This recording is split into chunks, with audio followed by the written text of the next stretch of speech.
ગુજરાતમાં આગામી 3 દિવસ એટલે કે આવતીકાલે તારીખ 31 થી 2 ઓગસ્ટ સુધી રાજ્યના હવામાનને લઈને મોટી ચેતવણી આપવામાં આવી છે। હવામાન વિભાગની આગાહી મુજબ રાજ્યમાં 31 જુલાઈથી 2 ઓગસ્ટ દરમિયાન રાજ્યના 13 જિલ્લાઓમાં ભારેથી અતિભારે વરસાદ પડવાની શક્યતા વ્યક્ત કરવામાં આવી છે। સંભવિત પરિસ્થિતિને ધ્યાનમાં રાખીને રાજ્ય સરકાર અને વહીવટી તંત્ર પણ એલર્ટ મોડમાં આવી ગયું છે। અસરગ્રસ્ત જિલ્લાઓના કલેક્ટરોને સંપૂર્ણ સજ્જ અને સતર્ક રહેવાના આદેશ આપવામાં આવ્યા છે। હવામાન વિભાગની આગાહી અનુસાર આગામી દિવસોમાં દક્ષિણ, મધ્ય અને પૂર્વ ગુજરાતના અનેક વિસ્તારોમાં ભારેથી અતિભારે વરસાદ નોંધાઈ શકે છે। ખાસ કરીને 31 જુલાઈથી 2 ઓગસ્ટ વચ્ચે વરસાદનું જોર વધવાની સંભાવના વ્યક્ત કરવામાં આવી છે। રાજ્યના સુરત, વડોદરા, અમદાવાદ, ભાવનગર, ભરૂચ, આણંદ, નર્મદા, તાપી, ડાંગ, છોટા ઉદેપુર, પંચમહાલ, દાહોદ અને મહીસાગર જિલ્લાઓ માટે હાઈ એલર્ટ જાહેર કરવામાં આવ્યું છે।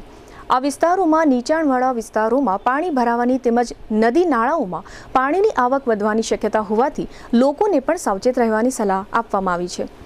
ભારે વરસાદની આગાહીને પગલે રાજ્ય સરકાર દ્વારા વહીવટી તંત્રને સંપૂર્ણ તૈયાર રાખવા માટે ગાંધીનગર સ્થિત સ્ટેટ ઇમરજન્સી ઓપરેશન સેન્ટર ખાતે સર્વગ્રાહી સમીક્ષા બેઠક યોજાઈ હતી। વિડીયો કોન્ફરન્સના માધ્યમથી યોજાયેલી આ બેઠકમાં સંભવિત અસરગ્રસ્ત તમામ જિલ્લાઓના કલેક્ટરો અને ઉચ્ચ અધિકારીઓ જોડાયા હતા।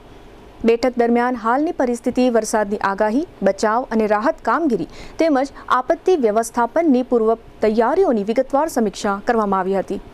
અત્રે ઉલ્લેખનીય છે કે રાજ્યના જે 13 જિલ્લાઓમાં ભારે વરસાદની આગાહી કરવામાં આવી છે તેમાં જામનગર અને દેવભૂમિ દ્વારકા જિલ્લાનો સમાવેશ કરવામાં આવ્યો નથી। આમ છતાં સાવચેતીના ભાગરૂપે હાલારમાં પણ તમામ સંબંધિત તંત્રને જરૂરી સૂચનાઓ આપવામાં આવી છે।